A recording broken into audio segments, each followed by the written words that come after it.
now ODM manifesto, which I participated in drafting, we had manufacturing emphasizing on agriculture as raw material. So it is manufacturing supported by agriculture. Did you read Animal Farm? I read it some time back, Mr. Speaker. Yes. But now, better is on value addition. Yes. For agriculture for value addition. ODM, agriculture for manufacturing. Semantics. But again, finally, Mr. Speaker, housing was our concept, both of us. But finally, Mr. Speaker, there is the Constitution and the PFM Act, which will guide my conduct in office, if approved. Thank you. Naisula, yes. If you allow me, Honorable Speaker, just a supplementary on one of the things John Mbadi said around workings of the National Treasury and your work as a member of Parliament, the abuse of Article 223. Yes. And you know, since we were both in the Budget Committee, this has been a huge problem. And it continues to date. You've had in the recent past very senior government officers trying to arm twist people in the National Treasury to pay even confidential expenditure out of Article 223. I would want to hear what you intend to do to now stem from the root cause or where this problem emanates from the National Treasury, abuse of Article 223. Lastly, when you spoke about the good things that we lost in the finance bill, you may or you may not agree with me that partially the problem was out of very poor communication by the National Treasury. Kenyans out there were left to just listen to what was being said by members of Parliament during debate on the finance bill to know what were the good things in that finance bill. How differently will you now, at the helm of the National Treasury, if approved by this committee, will you communicate to Kenyans to be able to know that a finance bill, as you said, is an omnibus bill? It has very many good things for the benefit of the country, which get lost in the misinformation and disinformation campaign that was there with the last one.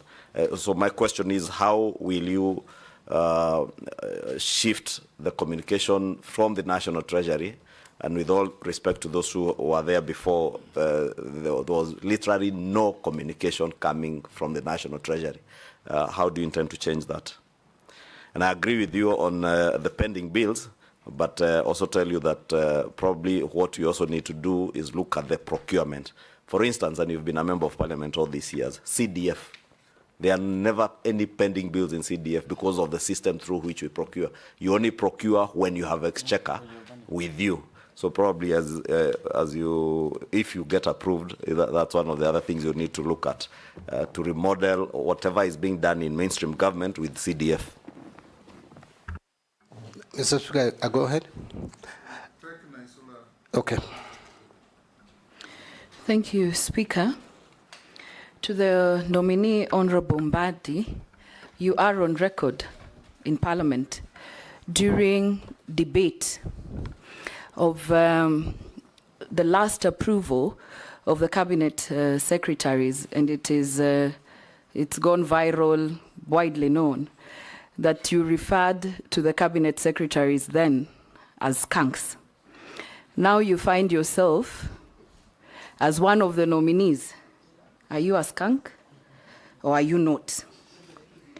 The second question is that we have advisors who, I'm reliably informed, sit at State House, who advise the President on matters economy.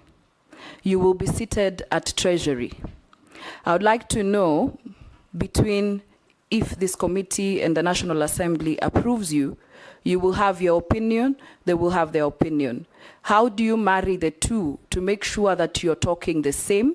Because we have seen in the public some of the advisors talking like they're not in the same government, like the way how they work. So I would like to know whether which supersedes the other, and how will you make sure that you work together on matters economy, and as you advise the President. Finally, there's been allegations that in Treasury, we have people who've been there for so long, times have changed. You're seeing we are in very extraordinary times. We need to think extraordinary to get our country to where we want to be. How do we make sure once you're there, you are not held captive? Because we have seen other CSAs with very good credentials, even you. If approved, I don't know what happens when you go there. I don't know whether it is the system, you become captives of IMF, you become captives of what is going on. What will you do differently? Because we are in very extraordinary times, Mr. Nominee. Thank you. Go ahead.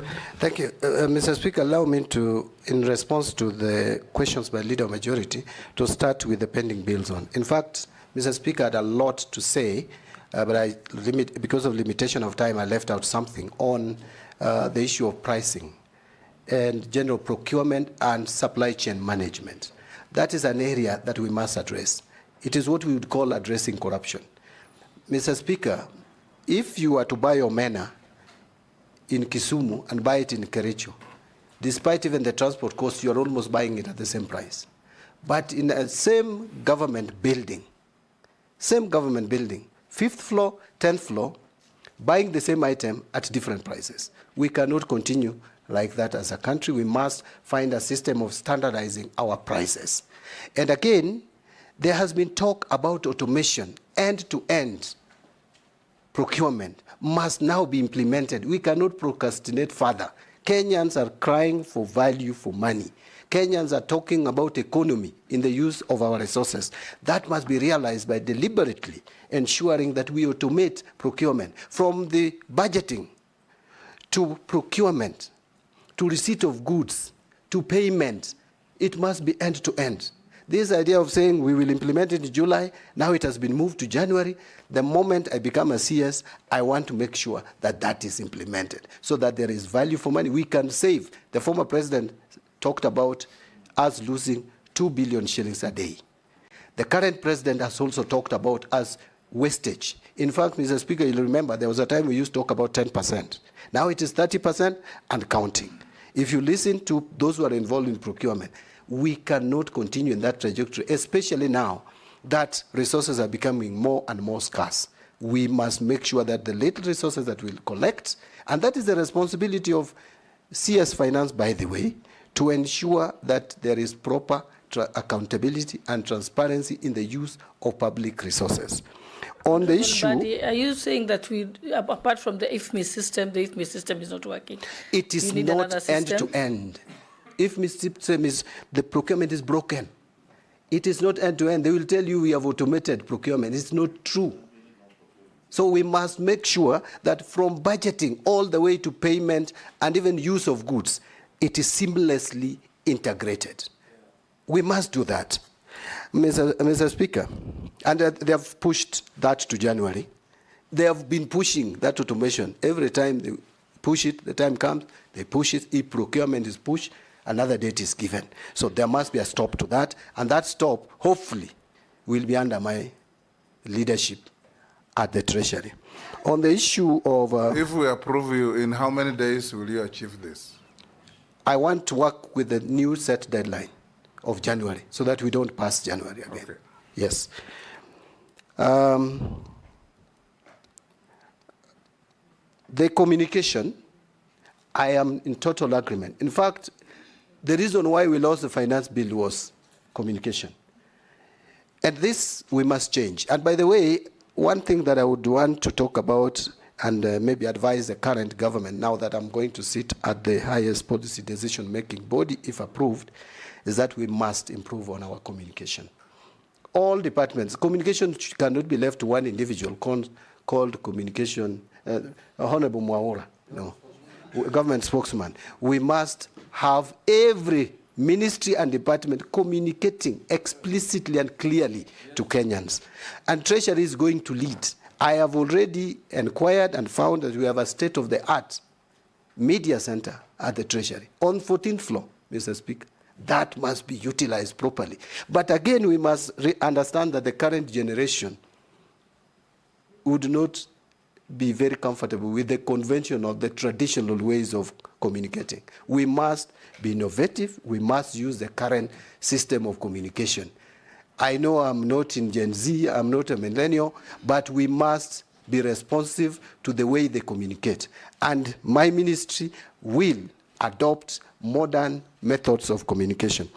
The final one was from Honorable Shungwe, and it was the first one. What did you ask about the Finance Bill 2024? That Finance Bill was on what you have actually what I've just, now Article 2 to 3. Article 2 to 3 abuse. Now, Honorable Shungwa and I have complained over the years about this Article 2 to 3 being misused and abused. Remember, Mr. Speaker, Ruaraka land was bought through Article 2 to 3, which, if you look at the Constitution and PFM Act, is very clear on how we should apply or use Article 2 to 3. It was for a good intention, that before that the government may find that there is something that should be addressed urgently, but there are not enough funds. Yet now we abuse it. We spend it on anything. Fortunately, it requires approval of the CS Treasury. And so if that abuse is to continue, it is John Mbadi, if you approve my nomination, who will continue with that bad habit. But I came up with a legislation, Mr. Speaker, not to cause any aspersion on this when I was just recently. I'm still a member of parliament anyway. I wanted to have some controls and checks on application of this Article 2 to 3. It was frustrated at the committee stage of the House, Committee of Finance. Why?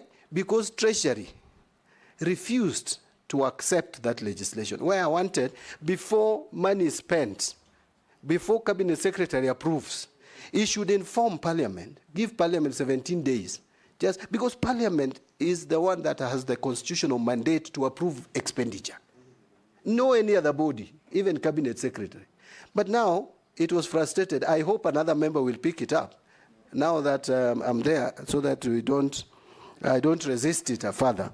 But I want to give guarantee in the meantime, with the current legal framework, the easier route is if you I will not allow for abuse you of this. become part of government, introduce as a government bill through the majority leader. I will be very happy to take it up if he sends it as Take it to cabinet. Thank you, Hand over to majority. But Mr. Speaker, let me just give confidence that this article will not be abused, even with the current legal framework. Okay? To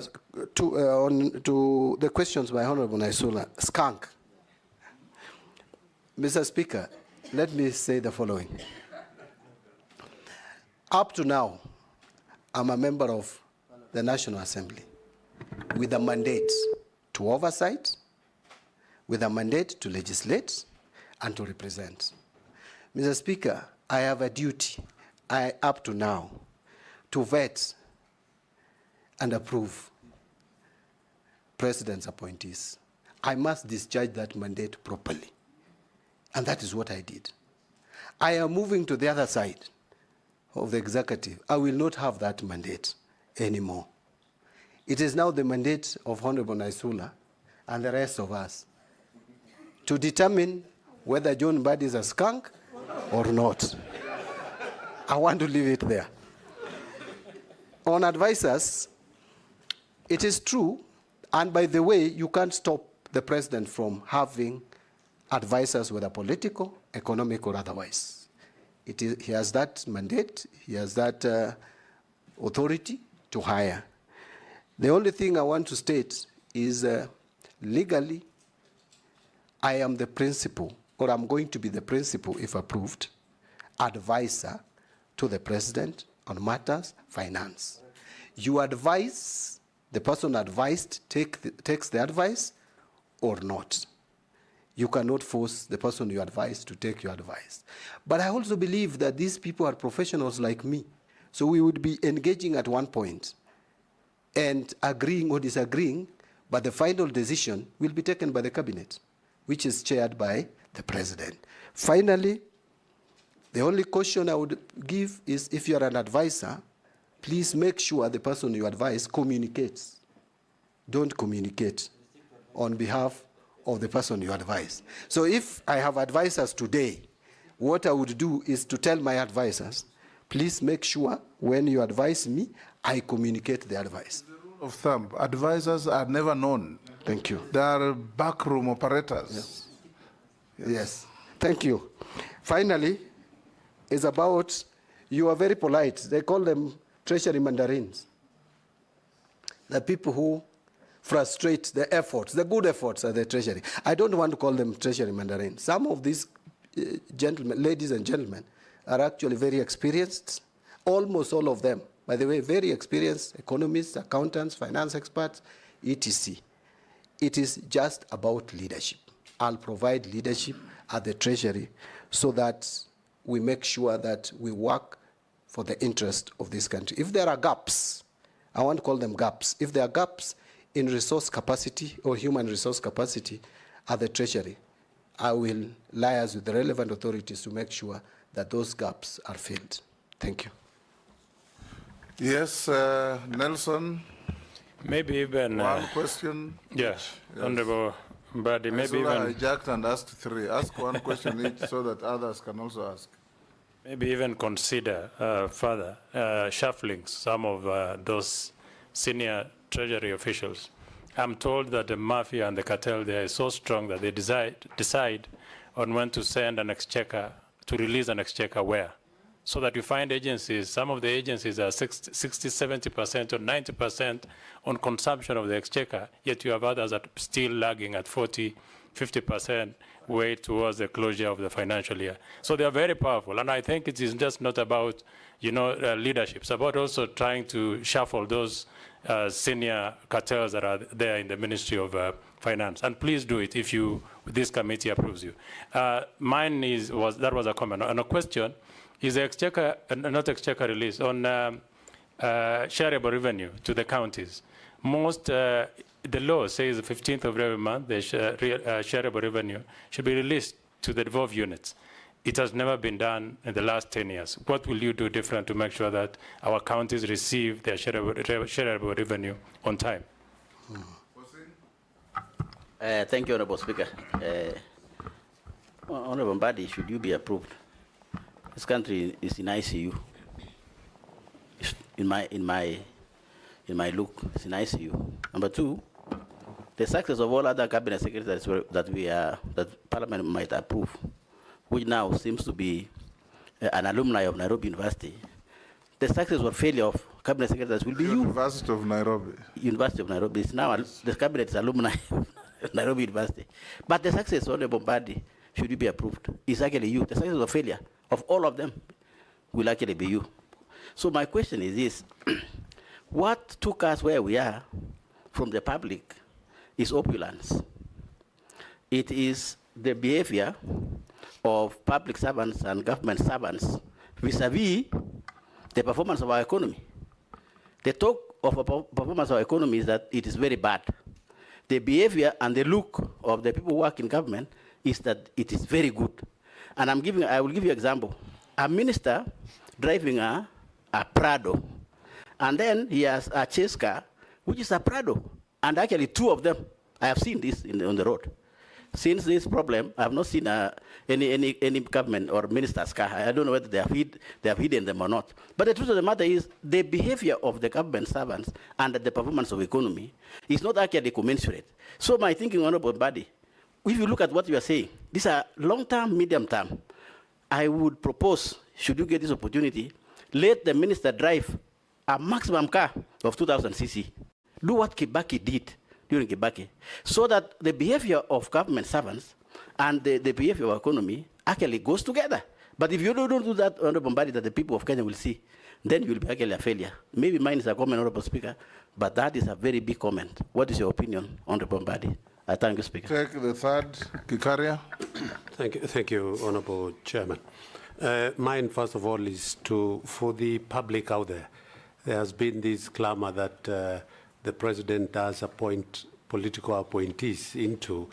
I think John Mbadi is answering them. They are out there. John Mbadi is making a good account to answer that question to the public. My question is to the nominee is this. Currently, you're the chairman of PAC. And The auditing financial statement usually are 2 years or 3 years in delay. The Auditor General's report, which is a very important report for purposes of oversight, usually come late, maybe 2 or 3 years behind.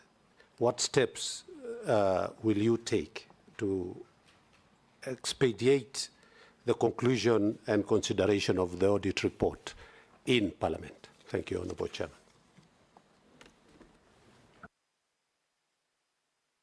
John, I'm reading what the public is sending to us. Thank you. Put to you later. Go on now. Answer Nelson. Yeah, I will start from Honorable Nelson, the Chair Defense and Foreign Relations.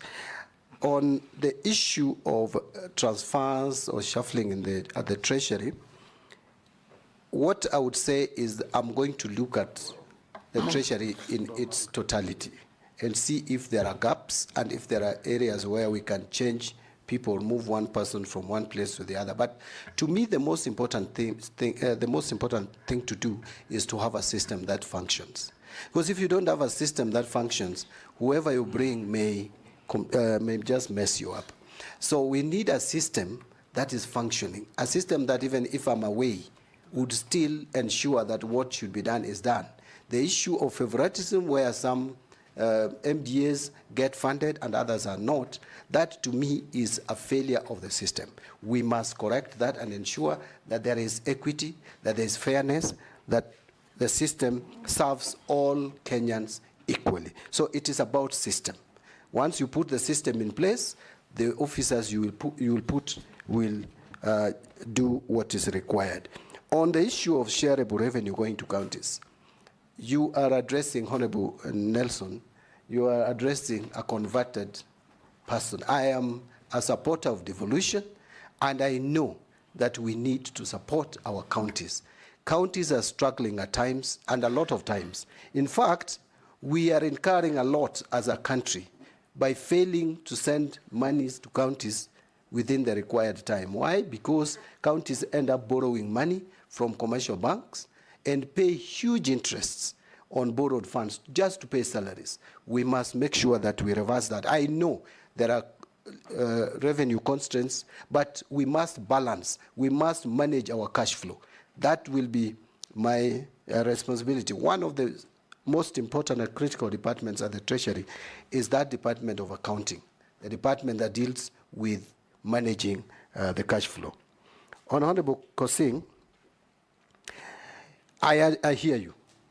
A lot of opulence, a lot of wastage. By the way, even the reconstitution of this cabinet is as a result of, is actually a direct consequence of show of opulence, which made some Kenyans mad, to the extent that now the president had to be forced to do certain things which he shouldn't have done, really.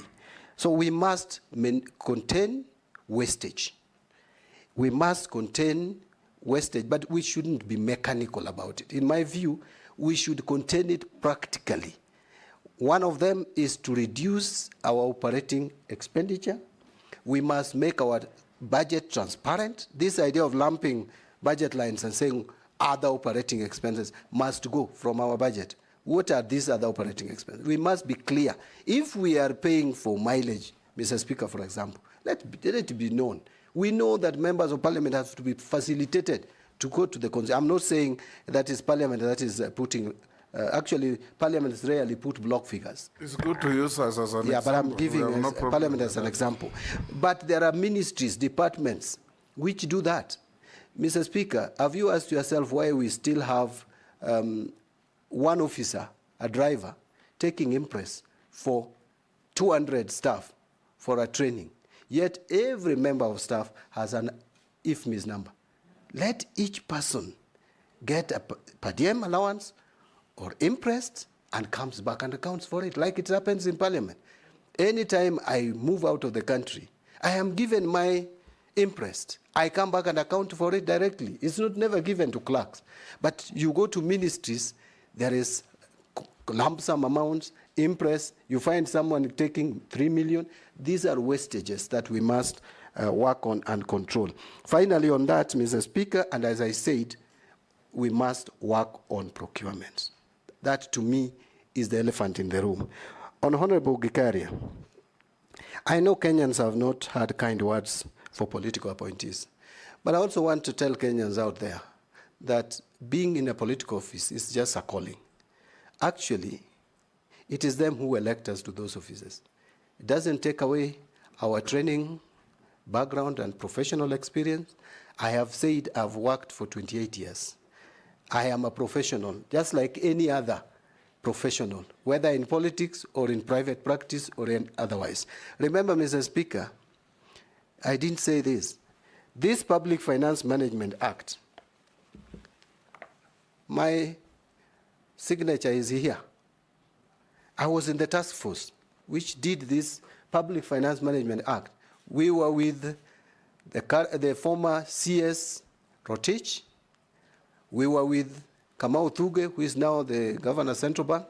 We were with Professor Malombe, or I don't know whether it's Dr. Professor Malombe, who is now the governor Kitui, and myself, paid by World Bank to prepare this Public Finance Management Act, which is used by everybody. I'm a professional, Mr. Speaker.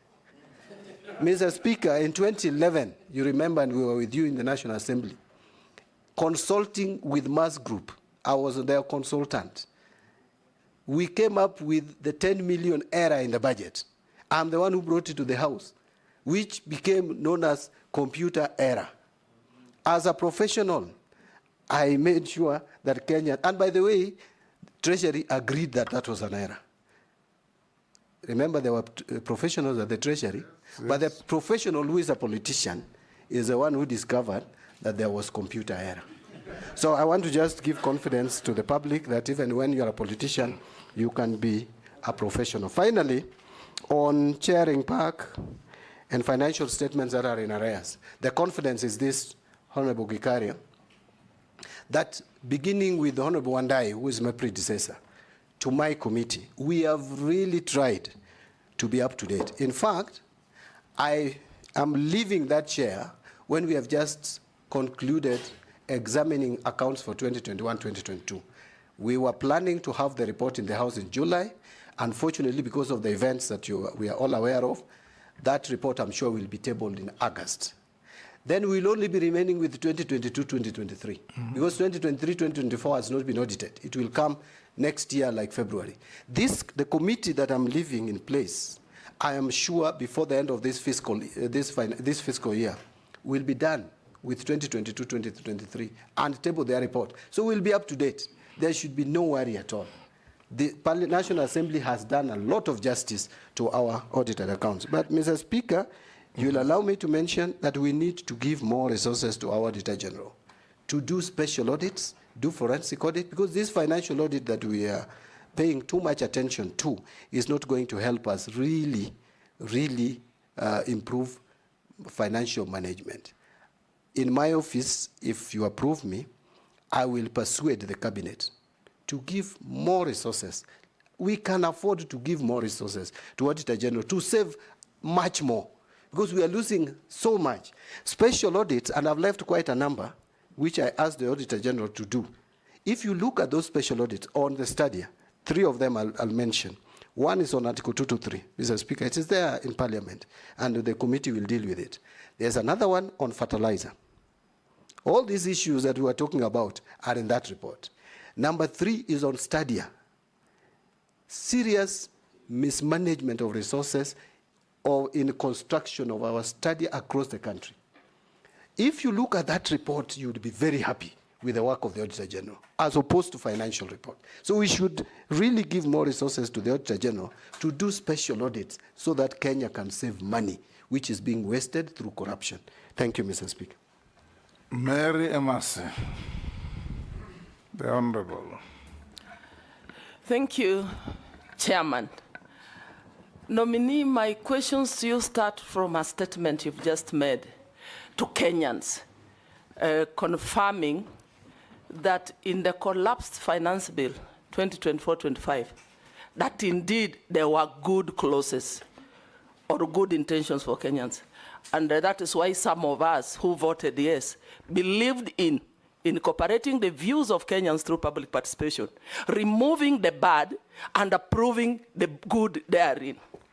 Having said that, one of the reasons why we've been judged harshly by Kenyans, and again you've alluded to that, is the miscommunication. How we communicated the contents in the finance bill to Kenyans, which was surrounded by a lot of propaganda. Now, my question to you, how best do you think that we should communicate to Kenyans? How best should we do public participation going forward? Because you are the one who is going to bring to us the next finance bill. Secondly, you've also spoken to the aspect of revenue raising. And you've said you're going to look at, have a dialogue with KRA and see how best to improve KRA. Do you believe by just restructuring or reorganizing KRA, we will be able to raise sufficient revenue to finance our budget? If not, what other revenue raising measures do you intend to bring on board, because you're the one who will be bringing to us the finance bill? Last but not least, we have interns in KRA. Some of them have been serving for the last 3 years and just getting stipends. They have not been confirmed. Yet I'm also aware that KRA is understaffed. For them to realize the objective, they need to be staffed properly. What are your thoughts? What are you going to do about it? And finally, the last one. One at a time. The last one, Honorable You've Speaker. hit 2 already. Just the last one. Again, a nominee in the supplementary estimates 1 for 24-25. We have rationalized expenditure for all sectors in pursuit of fiscal consolidation. And this is adversely affecting some of the social safety nets that are likely to affect the most vulnerable members of the society. How do you intend to turn around the economy so that you cushion Kenyans to prevent negative impact on their welfare? Thank you. Members, at least be conscious of your colleagues also queuing to ask questions. Chair, my apologies. You know, we've worked with the nominee in the budget and appropriations, and we're also in the same line. So I had a number of questions. Thank you. Divorce and due familiarity with the nominee, and interview them in the manner we have been interviewing others. Dawood. Thank you, Mr. Speaker. One question. Thank you, Mr. Speaker. The nominee, Honorable Mbadi, the division of revenue for the county governments was reduced because of the failure of the 2024-2025 finance bill falling. And now, subsequently, the finance bill 2023 has been declared unconstitutional. Do you, in your opinion, think that again you will ask for the division of revenue from 380 billion going to the counties going down again?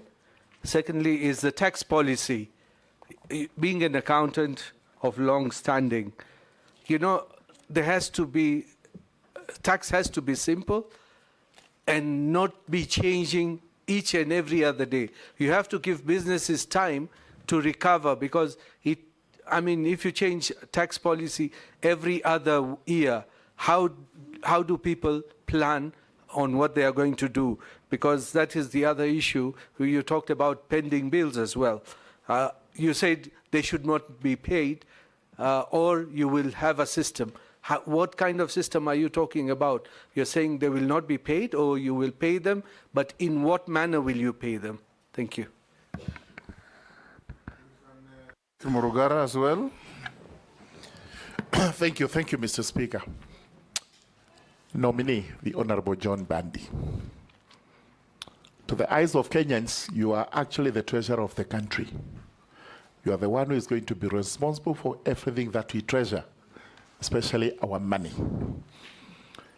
The first limit is, would you be able to take a stand and keep that stand firm Will your yes be a yes and your no be a no? And if so, Kenyans know very well that the reason why we are where we are grossly is because of pilferage of public resources. And everybody knows what the Auditor General, whom you propose to be funded, has been reporting year in, year out. But not one, not two have been taken to court or any form of action taken where it is glaring that public resources are actually being wasted.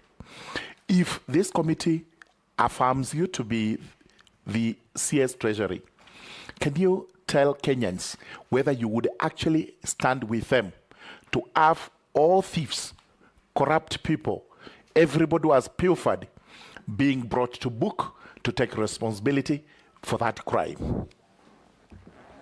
Can I answer those, Honorable Mbadi? Thank you, Mr. Speaker. Through you to address the questions raised by Honorable Massey. Honorable Massey, I can't overemphasize the value of communication, and I would repeat again that one of the weaknesses of the Finance Bill 2024 is that it was not explained properly. And remember, there was this tax on motor vehicle. No one could explain why it was necessary. The people, some of the people or speakers the government sent or Treasury sent to explain it even made a mess of the explanation by saying that this is to increase or enlarge the tax base. Yet almost every one of us who owns vehicles, we pay taxes in one way or the other. So communication is key. Public participation, I think National Assembly, Senate, we need to come up with a clear legislation on public participation. Given the recent events at the courts, we must. This is a priority, and I am looking straight at the majority leader and the minority leader. Then the Speaker, Mr. Speaker, kindly help the government get a legislation in place if the government has not prepared one already. AG is working on one. The AG is working on one, I hear. That is very good. So, yes, I don't want to say that there was propaganda or otherwise. You know, if the animal had become bad, Mr. Speaker, in the eyes of Kenyans, the Public Finance Management Bill 2024. So reasoning was thrown off the window, and everybody believed it should be defeated. So I think that is what, but that is because of the communication. On the issue of, so you see, at the beginning, for us to communicate effectively on any matter that comes from government, first there should be believability. I think trust level has gone down. We must build it. We must rebuild trust level. The government must rebuild that trust level. On revenue collection, there are many other measures, but the most important is we must clearly have a state-of-the-art system to collect our taxes. Other revenue-raising measures, I want to mention that we must now think through methods that would generate revenue off balance sheet. One of them is climate change financing. Climate change has a lot of money out there, $1.3 trillion US. We must tap into that money to reduce pressure on the budget. My colleague and friend Honorable Duale's budget should heavily be funded from the climate change financing. Kenya has already applied and has succeeded in securing $259 million US, which will go to 47 counties. It should also help us generate or create jobs for our youth. Another one is PPPs. And Mr. Speaker, allow me to say something about this. You know, we must adopt public-private partnership as a country. But this is going to be very difficult because already the public don't understand PPPs. You can see the issue of JKIA, Mr. Speaker. It's because the public does not understand PPPs.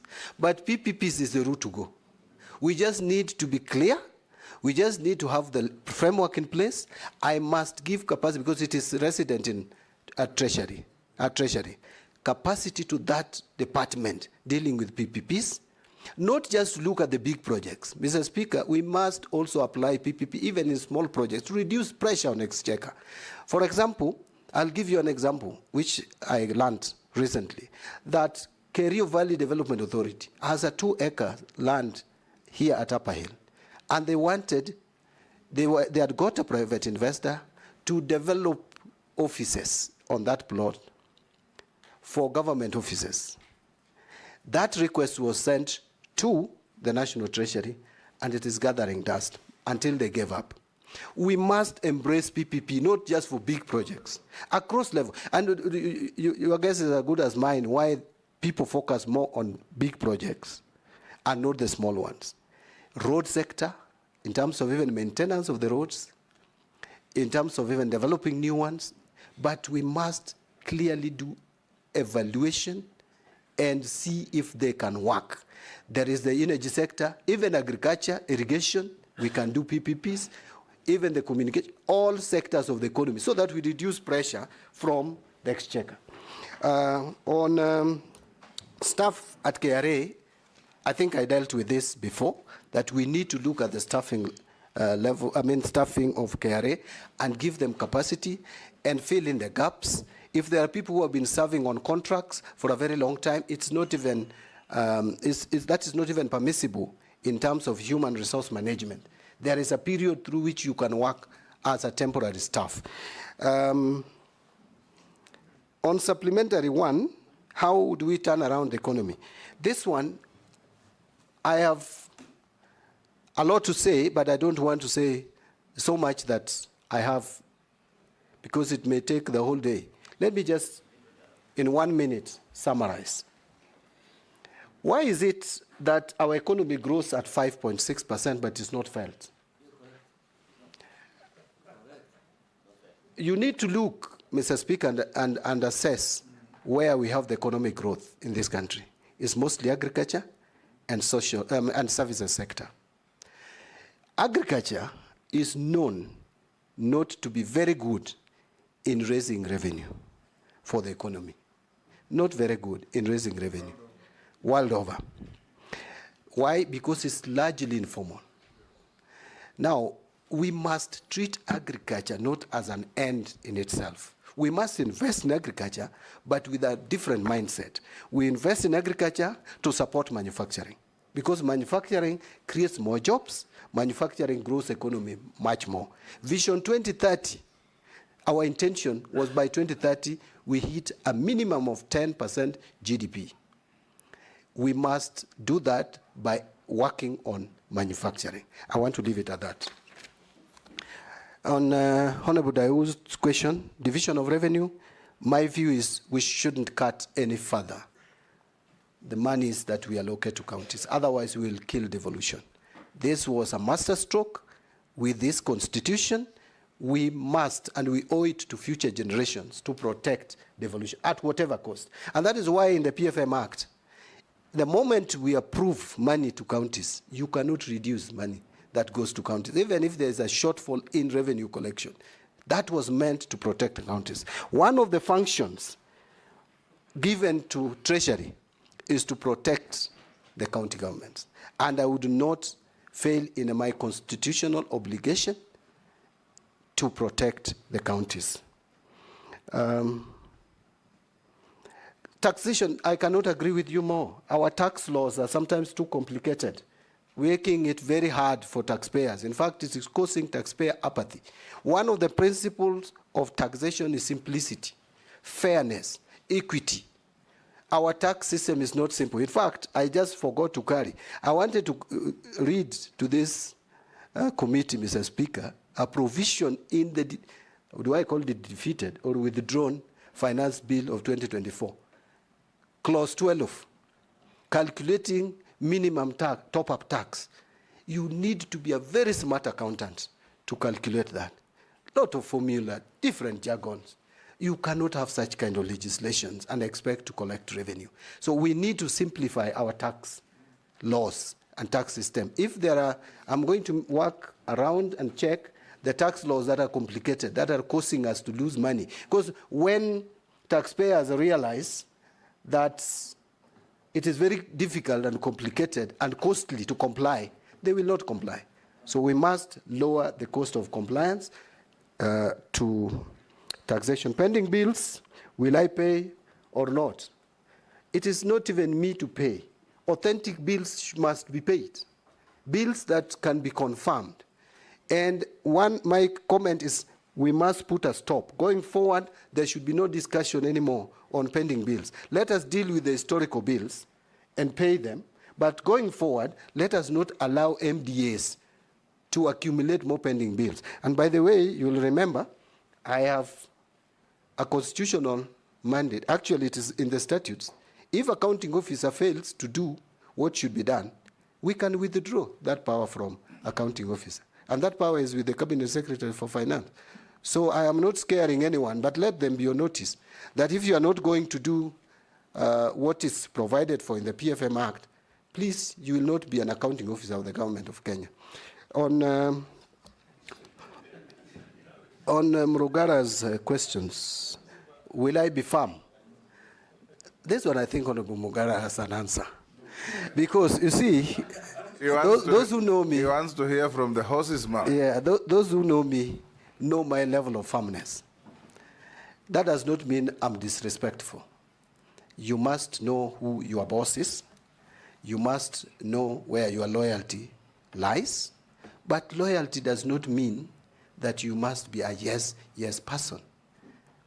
I have, in a number of occasions, disagreed with my party leader, who was my boss in the party. You wouldn't know about it out there. Honorable Junet would know. Family, but I don't talk about it, because then that would be disrespectful. So if I am told to do what I should not do, I will not do it, if it is not provided in law. Because my duty number one is to protect, safeguard the Constitution. I hope that answers. Owen. On the last one. Yes. On pilferage of public resources, I think this. It has been in the streak that of I your have answers. addressed even previously. It has Thank been you. in the streak of your answers. Owen. Thank you very much, Honorable Chair, Honorable John Mbadi. Two quick questions. One, VAT refunds and tax refunds is actually one of the loopholes that people use to pilferage funds in the government. And you're an accountant, you understand this, I've heard you talk about it. Now that you're in that seat, how are you going to ensure that we don't continue to lose funds through tax refunds, especially VAT refunds? What mechanism will you put? And courts have been used as a means to sabotage government, that people, if you must give back money to taxes, they rush to court, and a lot of money actually is held. Billions of shillings is held because there are court cases, and therefore government cannot access it. What are you going to do to unlock that money, reduce corruption in terms of VAT, and ensure that there's enough cash flow? Secondly, equally, I know you're a believer in constitutionalism. If you look at the Constitution, it's very clear. You have money for counties, you have money for national government. There's also another fund called Equalization Fund, for which many cabinet secretaries have never taken it seriously. And therefore, they pay counties, they pay national government, but Equalization Fund is put under the carpet. And actually, it is Treasury which manages it, unlike the other funds, and therefore they never. And yet, Constitution is very clear on Equalization Fund, but this money has never. I think it was disbursed only once. If approved, John Mbadi, what are you going to do about it? And lastly, John. Thank you. This is very important. Two questions. This is very important, Speaker, if you allow me. You have, in your career in Parliament as a public, I don't want to call you a politician, but a public service servant. You have disagreed a lot with a lot of the issues that have come from Treasury, a lot in Parliament. You have disagreed. Those are actually prepared by mandarins that you will find there, you know, and especially on finance bill and matters finance, you've agreed with them totally in almost everything, as you've been leader of a minority in. How are you going to change? Are you going to change the people? Or you will become, you know, there's a popular saying that same monkeys, same forest. You know, are you going to be one of the monkeys now there? Or are you going to say, I want all the monkeys out, and you become the bigger monkey and manage? Thank you. Robert? Thank you, Speaker. From skunks to monkeys. Now, Speaker, you'll allow me two quick questions, one on integrity and the other one on capacity of the nominee. And from the words of the nominee, trust level has gone down, and that's one of the problems we are facing. Now, this is a public office that you've been nominated to that requires serious public trust.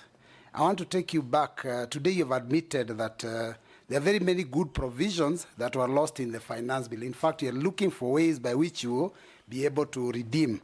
But you on the floor vehemently opposed this finance bill. In fact, at every clause you said, reject the bill. So now, doesn't this make you appear pretentious, deceitful, and probably a master doublespeak? And why should Kenyans trust you? Because you've been on record and Kenyans watched and listened to you. Now, on the other bit, still on integrity, you know, we've had this case that one of your predecessors ended up in court on the issue of the dams, Aro and Kimwarer. I was in Parliament with you and we discussed this severally on the floor. These are payments that were made when, in fact, even the feasibility studies probably had not been completed. How will you make sure that this kind of payments will never again materialize from Treasury? And now on the issue of capacity, as Azimio, where you are a member until just the other day, we were alarmed by the Kenya Kwanza plans to increase taxes and borrow more, and we are saying we are not even seeing the development out of that money. Noting that Kenyans do not want punitive and excess taxes, and at the same time the young ones have said they don't want us to borrow. Can you tell us how you will navigate that space?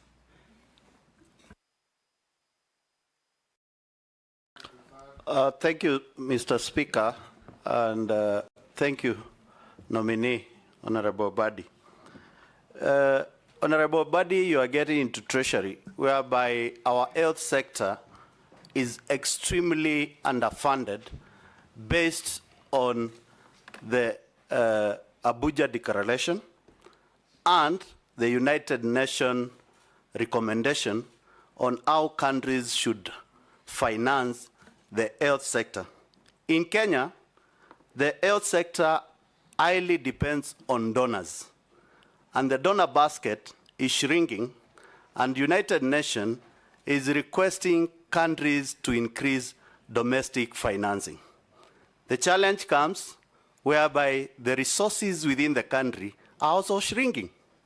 How do you tell Kenyans that they will enjoy universal health care and quality health care with the kind of scenarios I've explained, and how will you navigate to make sure that money sent from national government to county government, in preview that health sector is devolved, are ring-fenced for Kenyans to get health quality service at the county government as a minister for, as a nominee, and if you are approved by this government, this committee, how will you make sure that the finances meant for health sector really goes to the health sector in this country?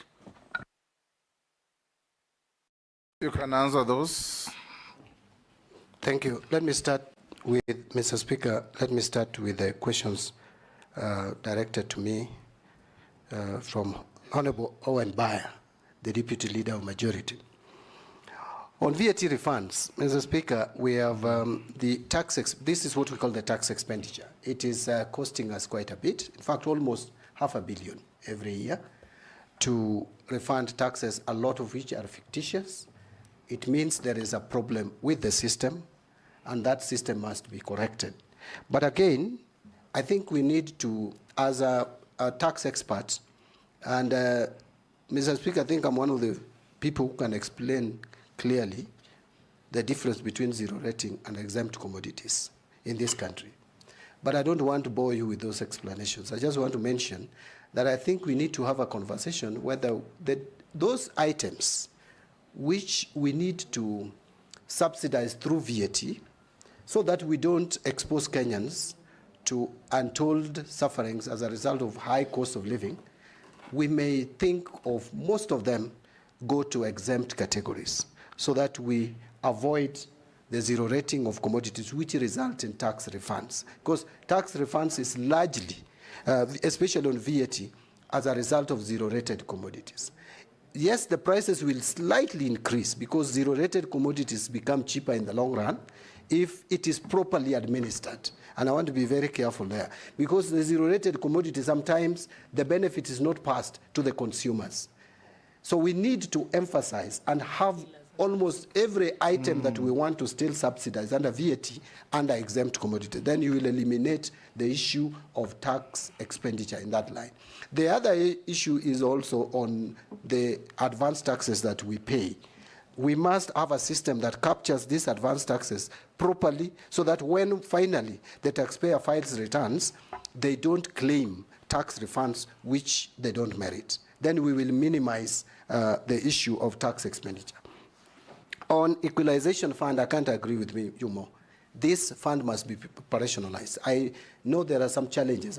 When I get to the Treasury, if you approve my nomination, Mr. Speaker, I will find out what are these challenges. I'm told there are issues about whether to use counties or areas. The Constitution actually talks about areas. It doesn't talk about counties. But we should also not spread it too thin because we know it is stemming from Article 201, Mr. Speaker, where there should be inclusivity, there should be equity in developing our country, using our public resources to develop the country uniformly. So we should not spread it too thin. There are certain regions in this country which have been marginalized over the years, from Sessional Paper number 10 of 1965. Those regions deserve attention, and we had only 20 years to do this. I know Parliament can change that, but why don't we utilize that properly? So when I get to the Treasury, I will make sure that this fund is properly operational. Every year the money is released. It's not even a lot of money to attend to issues of health, roads, electricity, and water. It's only targeting 4 areas. Finally, on that matter, Mr. Speaker, I speak with passion because I know what marginalization is all about. Mr. Speaker, I recognize myself both as a Luo and as a Suba. My mother is a Luo, or the late mother was a Luo. My late father was a Suba. So because in our society, you take your father's ethnicity. I'm so a Suba, so I am a Suba. Subas don't even constitute 2%, so we are a minority. I know what it means to be marginalized. I have been disagreeing with the National Treasury. No, I have not actually been disagreeing. I've actually You've been holding just a different opinion. Yeah, a different opinion. And by the way, now those opinions, we will have difference of opinion, Mr. Speaker, at the source. So it doesn't have to come to Parliament. Those opinions, the differences will now be at the source. And they will be harmonized there. And they will be harmonized, and I will finally, Mr. Speaker, take the same to the cabinet. I'm the one who will be defending these tax measures, or whatever it is, whether budget estimates, or it is BPS. I'm the one who will now be presenting them to the cabinet. I must present something that I'm convinced, I understand, and I agree with. But that does not mean that only my ideas will have to be taken. No, you must accept also to be advised. These people have wealth of knowledge. Some of them know probably even more than I do in matters economics. So I will listen to them, but I'll take the responsibility. Honorable Mbui is now not trusting me. But Mr. Speaker, you know Honorable Mbui was actually my deputy for 5 years. And he knows that I can be trusted. On the rejection of the bill, Mr. Speaker, we understand the circumstances. Actually, we were responding to Kenyans. And I was actually, Honorable Junet is helping me by telling me the whip was applied. I am a very faithful and loyal member of it. By the way, I have been a member of the Economic Council of Azimio, advising the leader of Azimio on economic matters. And I was convinced that even though there were some good provisions in the bill, which I mentioned when I was contributing on the floor of the House, you gave me 5 minutes as the Speaker. And I said there are some good ones, but the bad ones now have made the good ones look bad. You know, and so the public made a referendum. There was a referendum, an official referendum by the public on this bill. Mr. Speaker, if you looked at the social space, everybody was saying reject. And since I am representing people, not stones, not animals, I had to listen to the people and do what they wanted, Mr. Speaker, by rejecting the bill. So there is no inconsistency. My trust the level is still where it was on the Mbadi. And by the way, I don't think I'm not a member of Azimio. I am, only that I'm not an official of Azimio. I mean, I'm not holding any political office. I'm still a member of ODM, by the way. On Arao and Kemwarer, that, I must say, contracts in this country, Mr. Speaker, and my stint as the chair of Public Accounts Committee has taught me something, that the contracts that we sign, especially financial contracts, are lopsided. They're helping the lenders more than they help the country. Why on earth would you start paying interest on money that you have not received? I don't understand it. I don't get it.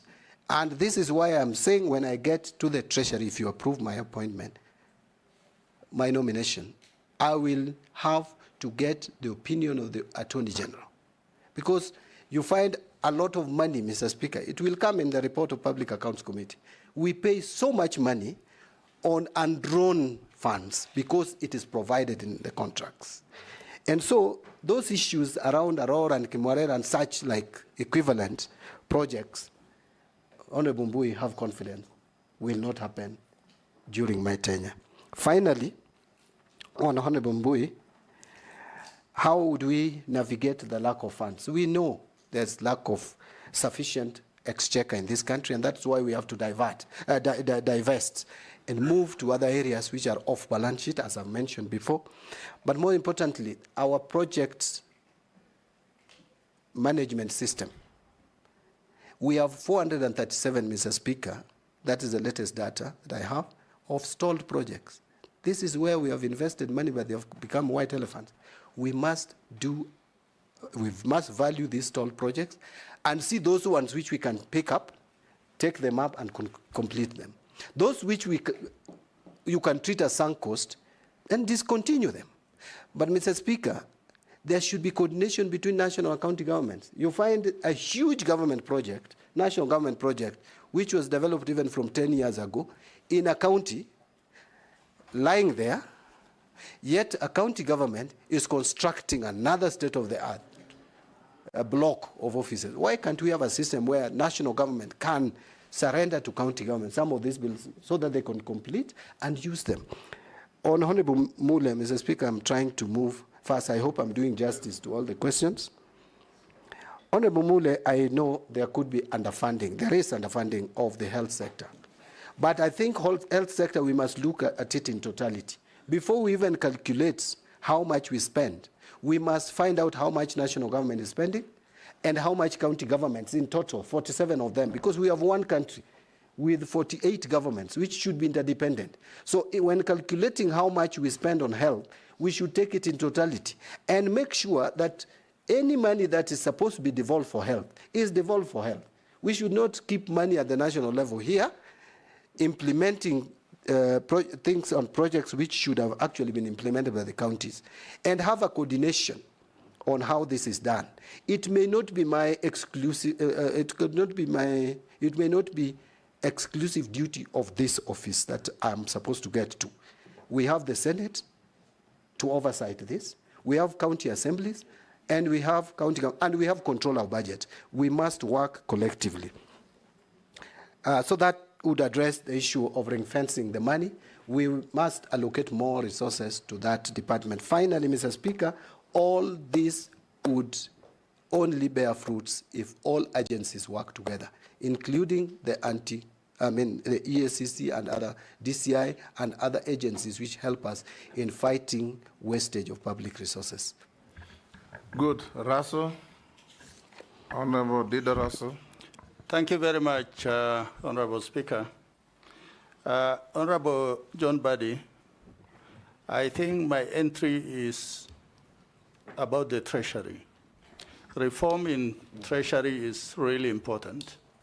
As it were, Treasury is being manned by, I think, 2 or 3 tribes. Kenya has 42 different communities. All of them should be represented where the national cake is being shared.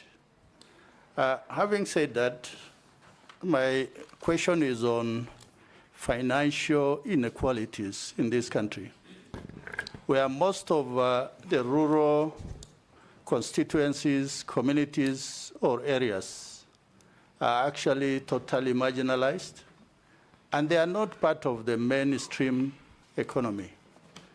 My question is, if the House will give you the job, what are some of the initiatives you are likely to undertake so that places like Suba, Moyale, Mandera, Lamu are part of the mainstream economy of this country? Finally, is on what we call funds.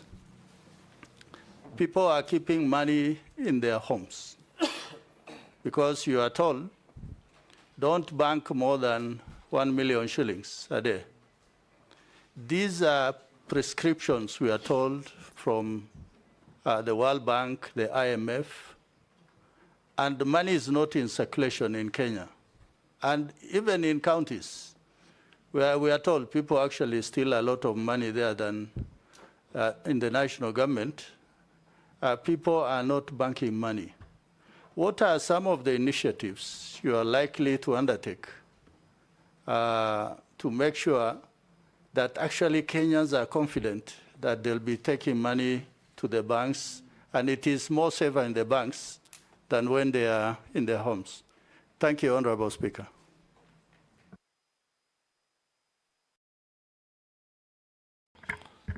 Abdi Sharia. Thank you, Mr. Speaker. Mheshimiwa John Mbadi. And for me, there's a team called the pensioners. You can imagine they've been working for maybe over 40 years, doing a lot of good work, contributing to nation building. But unfortunately, when they retire, and expecting now the nation to repay them back and so that they can enjoy their retirement in peace, they end up following their pension payments, sometimes for years. What are your plans to ensure long-term sustainability of pension schemes and the timely payment of pensions to the beneficiaries, considering the growing fiscal pressures? I thank you, Honorable Speaker.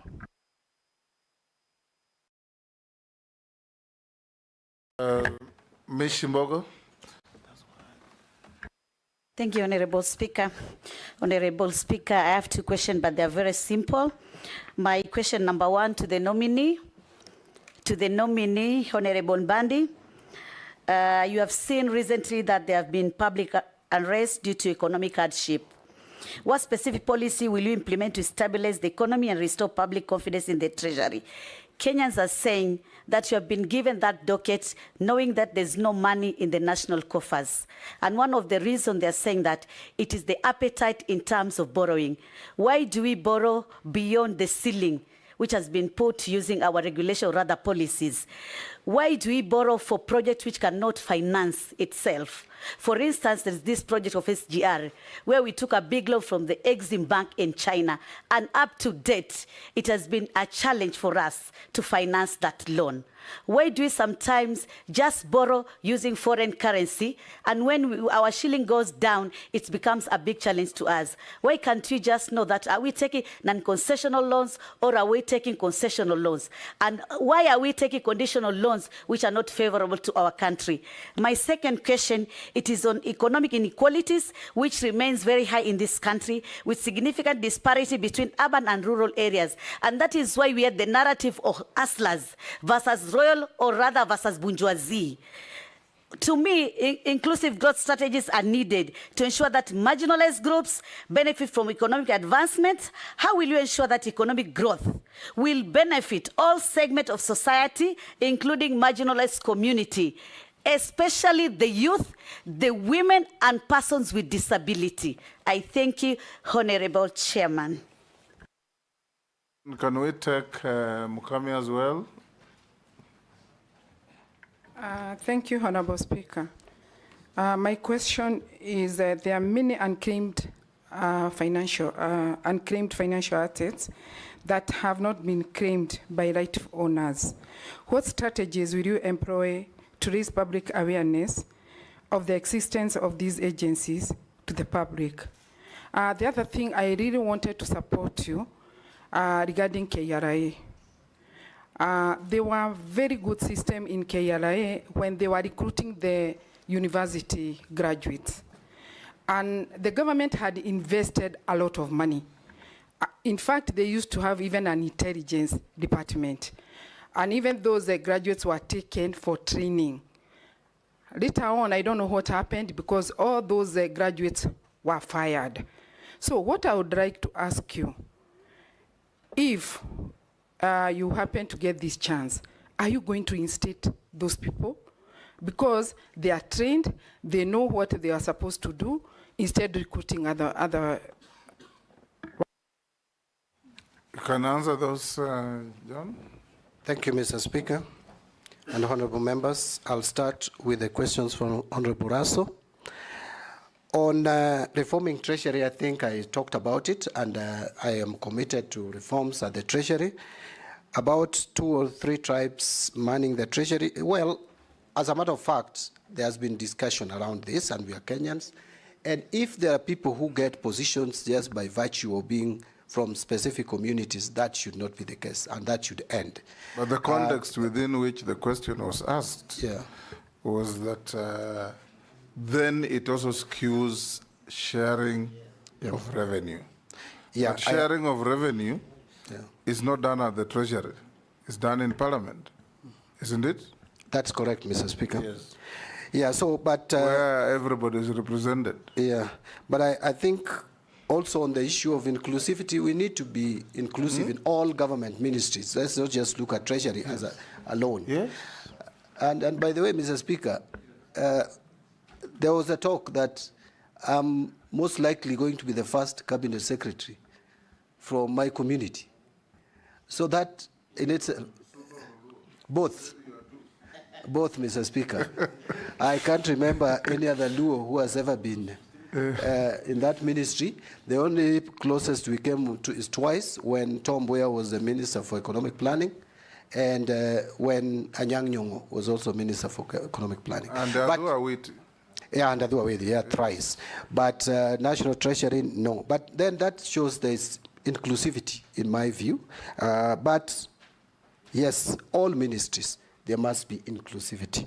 And in budgeting, Parliament does budgeting, and we are all represented in National Assembly. So there shouldn't be that discrimination. On financial inequality, I cannot agree with Honorable Ruto more. We must find a system, and I'm going to ensure that is done, of equitable development of this country with the little resources that we have. Mr. Speaker, you've come to my constituency. Since independence, I will tell you, we have hardly. Now, in fact, the first time we saw a black surface in my constituency in terms of tarmac road was in 2017, when we had a small stretch, and then the work stopped. It's about 4 kilometers. What would you say if you go to North Hor? No, and I'm just giving you the example of my constituency. Yes. And I know it's worse even in other places. Yes. Where even having a Maram road that is usable is a challenge. So we must apply the resources of this country equitably. And that was the essence of devolution, but we must also make sure that the national government funds, which is still holding about 85%, is actually applied equitably. On the issue of keeping money at homes, we must strike a balance here, Honorable Ruto. Yes, I know sometimes banks, because of the regulations and the policy that has been put in place by central bank, yes, that sometimes you go to the bank and your money, you know, sometimes I'm asked when my money comes from my SACCO, for example, Mr. Speaker, to my account. Then I'm asked before I transfer it even to my wife. I'm told I must explain the source. And yet they could easily see this is from Parliament, this is from... So sometimes it can be discomforting. But we must balance that with international requirements, best practice. We are not operating in isolation, Mr. Speaker. Right now, through the Financial Action Plan Task Force, which is accepted internationally, and Kenya is a member of East and South African anti-money laundering group, where we have 22 countries. And actually, in this August, Mr. Speaker, I am likely, if you approve my appointment, to chair a council meeting of ministers on this matter. We have set rules that we have agreed on, that we have signed to, so that we are accepted. Our financial system is accepted globally. If we fail to comply to some of what we have signed for, Honorable Russell, we stand at the risk of being blacklisted from the international market, and that has attendant consequences, which we would not want to get. Nominee, you know, the issue yes. on Russell's question is actually not banks making it difficult for people to deposit money over $1 million. I think it has been revised to 2. It's still 1 million. I think it's still 1 million. The issue is that the banks have completely misunderstood the concept and the philosophy. Because what the concept was is that if it is suspicious, you don't stop anybody from banking the money. But if it's suspicious, then you make a report to the Financial Reporting Center or any other authority. So people should not be prevented from banking money simply because it's over $1 million. But the moment the bank manager finds or feels that this money may be from a suspicious source, receive the money, hold it in abeyance, then report. Because it's very risky for people to keep money in their homes. It's true. And that again comes to what I think Kimani Ichung'wah or somebody else said, communication. Communicate to the public. If a trader in Kikomba, now they do cashless, but many traders in many places receive cash. 5 million, 10 million. But they are afraid of going to the bank because there's a list of about 20 questions. Yes. Yes, and this is a cash economy. Yeah, and actually... You must simplify this. Thank you, I get you. Mr. Speaker, and actually it distorts our financial system completely. I agree. But Mr. Speaker, maybe allow me just to say 2 things in response to that. One is that I agree that this has been interpreted differently by banks, and we know why. I personally know why. It is because there was a period, remember the NYS scandals and those scandals, many banks were forced to pay fines. So banks became too cautious. So I think what we may need to do, or what I would do once in office, if you approve my nomination, is to have a meeting with the Kenya Bankers Association and also with the central bank, so that this matter is clarified, so that it doesn't become a bottleneck for Kenyans to bank, because the most ideal is for Kenyans to have money in their bank accounts. On the issue of pensioners, I want to also, again, which has been raised by Honorable Shuria, pensioners not being paid. Apart from the time lag between the time you retire to the time you start getting your pension, and I think we need to treat our senior citizens better. You know, you have offered a service to the public. Now that you are supposed to enjoy some of the benefits of the money that was saved, or you saved, or was saved on your behalf, you need to. Mr. Speaker, in the year ending 30th June 2024, we failed as a country to pay pension to the tune of 26 billion shillings. These are Kenyans who have retired and did not get their pension. This is a matter that I want to agree, and it is something that I'd already picked up, that we will make sure that we pay pensioners as and when immediately they retire. And this can only be done. If you get there, yes, John Mbadi, even as an MP, which you still are, yes, I'm sure you know that when you go to your constituent's office or your home, about 10–20% of elderly people who visit you are carrying papers of unpaid pensions for 10 years, even more. I have many of the messages here, Mr. Speaker, yes, in my phone. So you are saying exactly what is correct. Yes. But Mr. Speaker, I am happy that we changed the system of contributing to the pension in this case, because again, the issue of sustainability comes about. The pension system that we have been running as a country was not sustainable, but with the superannuation scheme, we are likely now to keep abreast to the pension. But in the meantime, we must settle all the pensions that those pensioners who are eligible for receiving pension. And Mr. Speaker, I want to go to the questions raised by Honorable Mboko, Mishimboko, the MP for Likoni. There has been economic unrest, let me call it unrest, largely attributable to economic conditions, and unemployment being key. Mr. Speaker, every government has a vision. We had the vision in 1965, the sessional paper. I remember when Kibaki came in, there was economic recovery strategy for growth and employment. That was 2003. Then we came to Vision 2030 in 2008, which has been broken down into 5-year medium-term plans. We are in the last medium-term plan. All these, if you look at them, especially now Vision 2030, which is operating at the moment or obtaining at the moment, it was anchored on 3 pillars. The economic pillar, at least 10% growth, which we have not realized. There is a social pillar on equity, or inequality, or inclusivity. And then there is also the political pillar based on democracy and accountability to the people.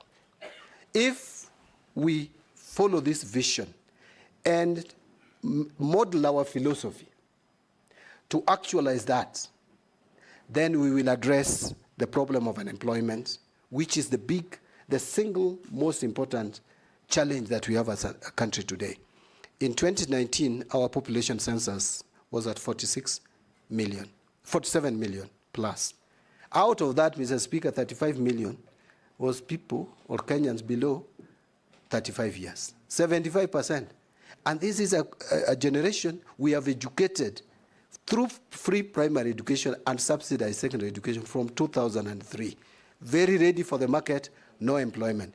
That is why I was saying we need to shift our attention from using agriculture, which is the main driver of our economy, as an end in itself, to providing raw material for manufacturing so that we can create more job opportunities.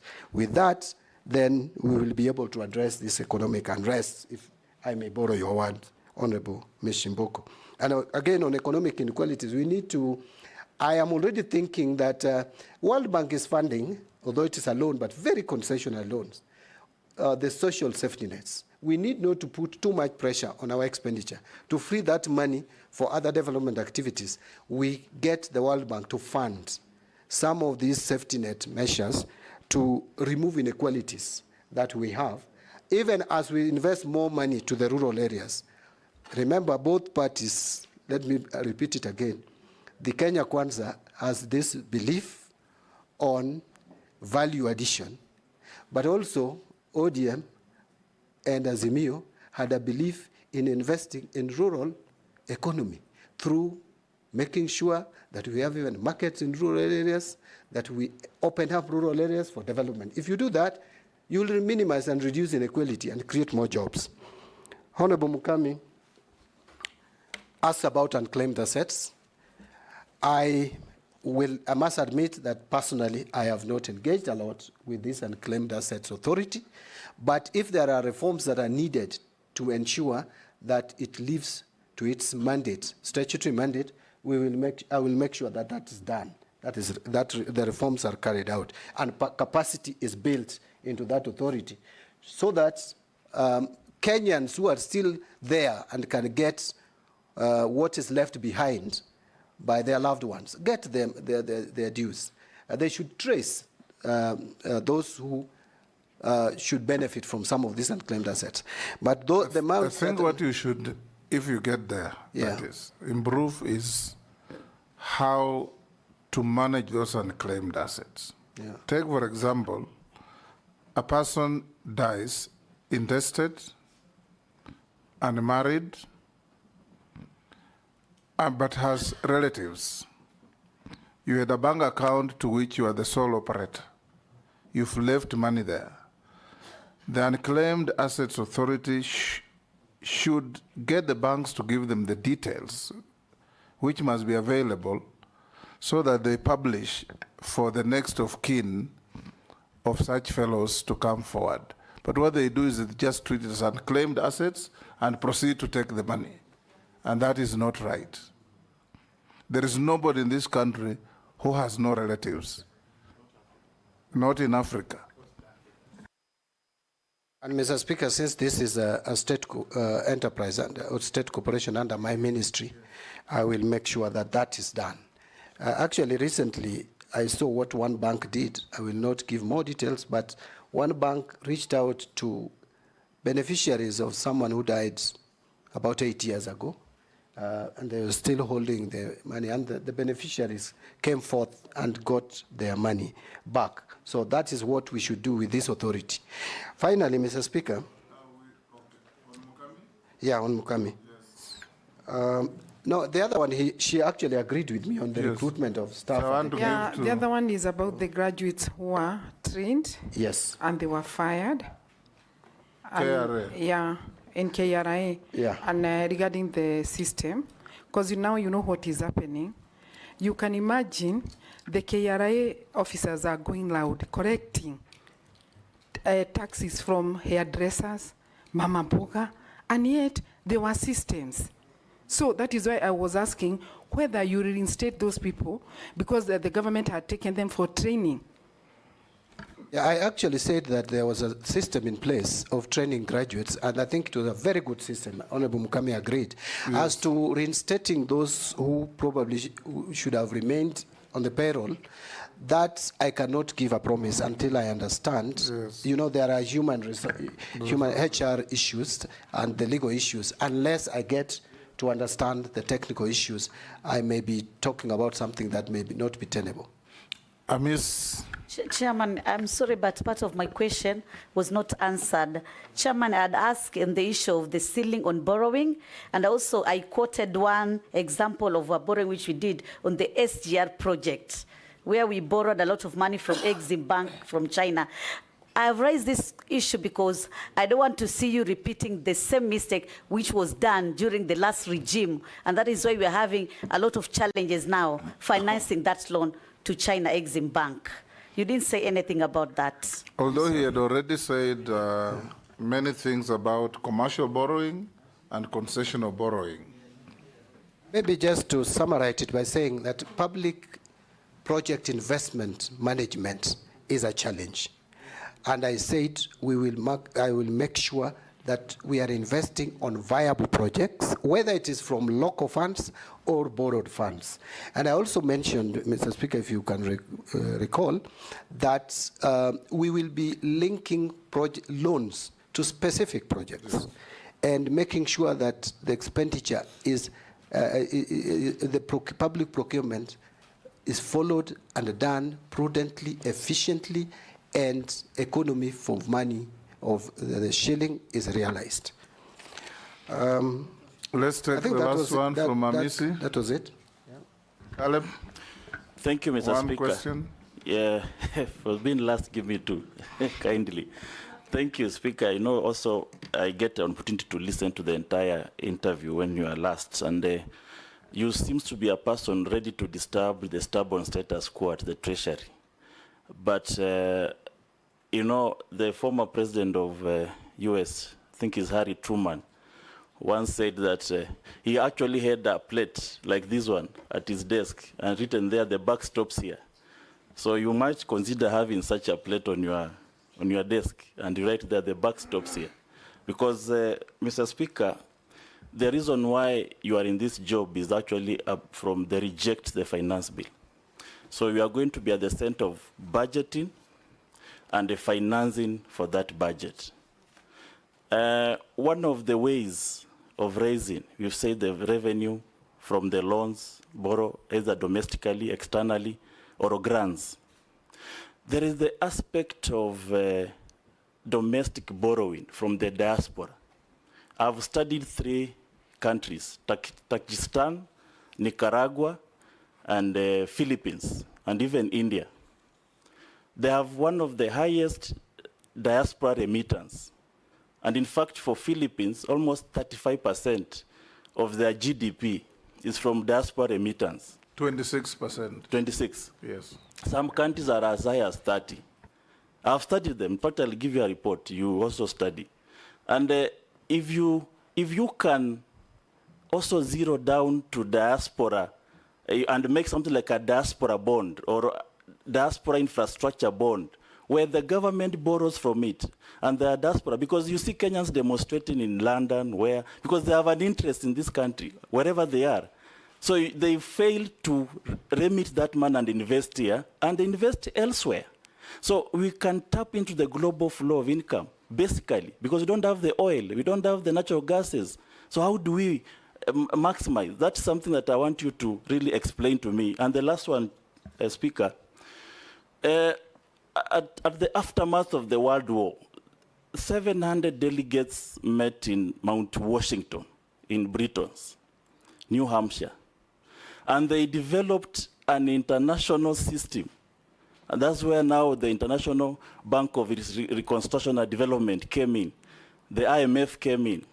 The purpose was for reconstruction for the World Bank. On this other hand, the IMF, the purpose was to stabilize currencies of various countries, stabilization, and to balance of payment. But this system has saturated our domestic policies. They have saturated our physical and the monetary policies. So much so that a minister sitting at Treasury has World Bank in his head. He knows that in absence of this, I rush to World Bank. It's no longer a port of last call. It's now a port of first call. How do we dislink our development path from the continuous dependence on the brutal with institutions that were there to reconstruct Europe and Japan after the World War II? Nominee, answer those quickly. We are running out of time. Thank you, Mr. Speaker. Go ahead. May I proceed? Thank you, Mr. Speaker. Mr. Speaker, Honorable Kaleba Mitsi, the MP for Saboti, has actually noticed that I'm going to, and very ready to disturb the stubborn status quo at the Treasury. You could not be more right. Mr. Speaker, I am sure that His Excellency the President did not appoint me just to continue with the business as usual at the Treasury, because then there would be no need to make changes. He would have just continued with the person who was there. So I have an assignment to do. I will discuss with His Excellency the President on how to help reform the Treasury and to do it properly, and together with the Cabinet. On domestic borrowing and diaspora, I had a lot on how we can borrow more funds, whether green bonds, blue bonds, and floating diaspora bond. It's only that the time limitation, I could not mention all of them. But I want to agree with Honorable Kaleba Mitsi that that is an area that we can tap on.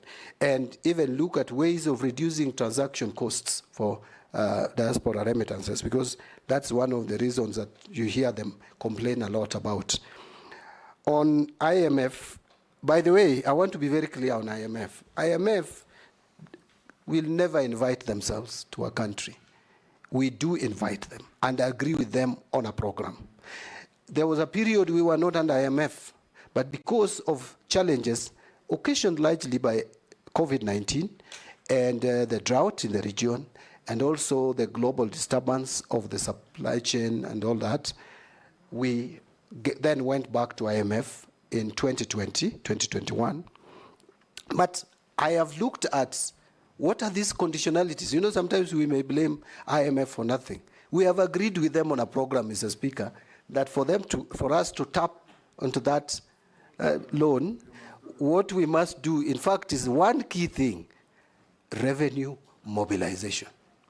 So we just need to agree on how we can convince IMF for the period that we are going to be under their program, which I don't think should be long. We must move to a system where we divorce ourselves from IMF and start depending on ourselves as we were before. But that we can only do by allowing, by doing what can be done in the interest of the country. They want us to maintain a deficit of no more than 4.4%. That's what we have agreed on currently.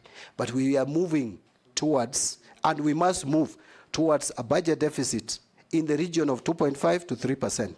I know government has talked about 3.1. We can sustain a budget financing gap of 3%.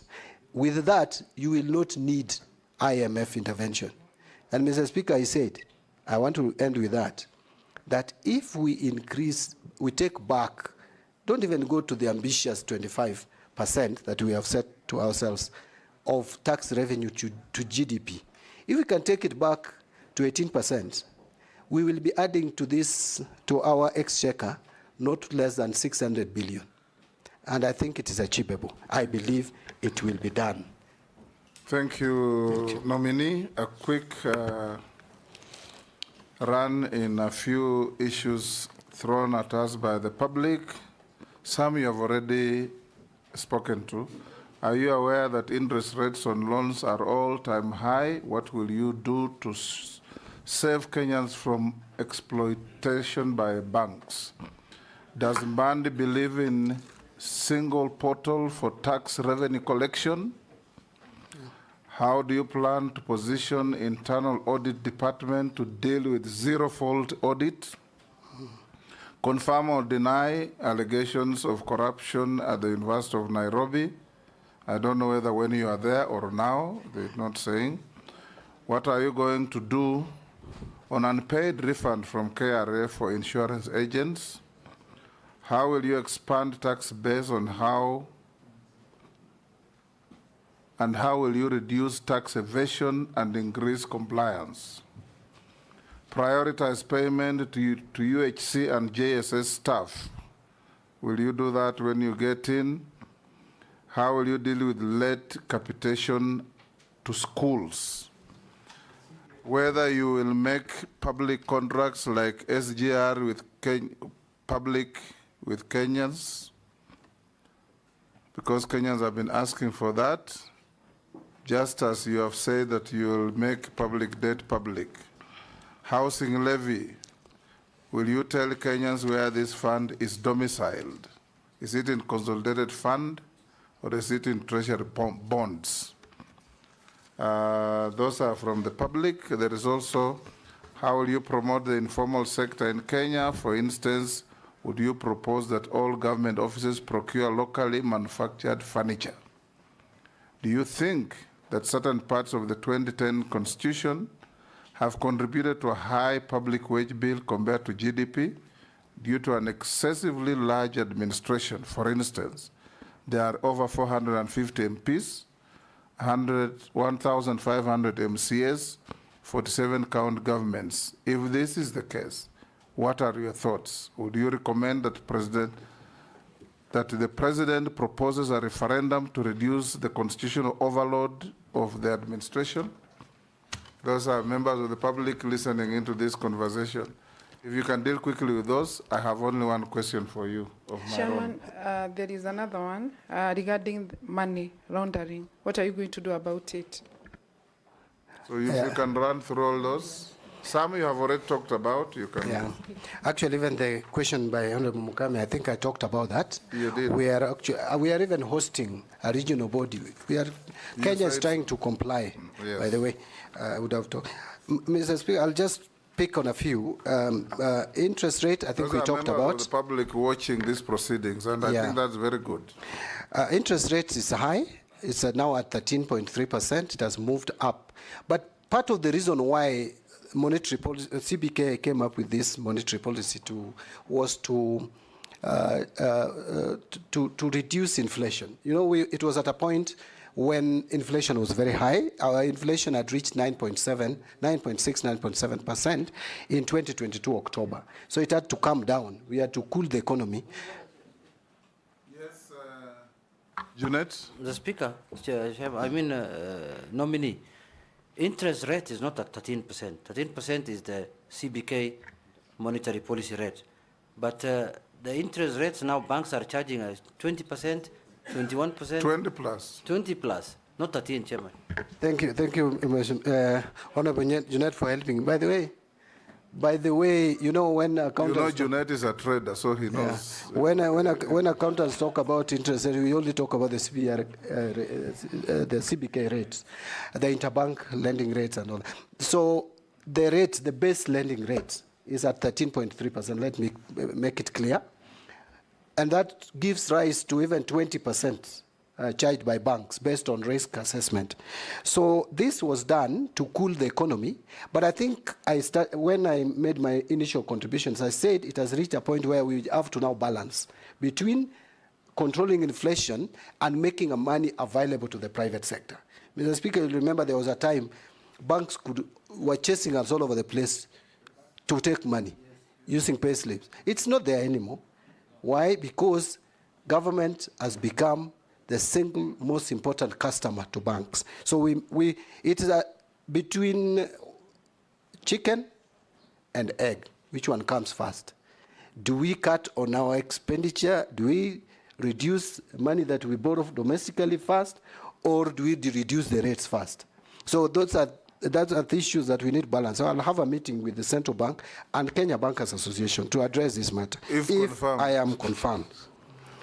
Mr. Speaker, on internal audit, I can't agree more. Again, we must use our internal audit to improve efficiency in financial management. And internal audit is resident at the Treasury.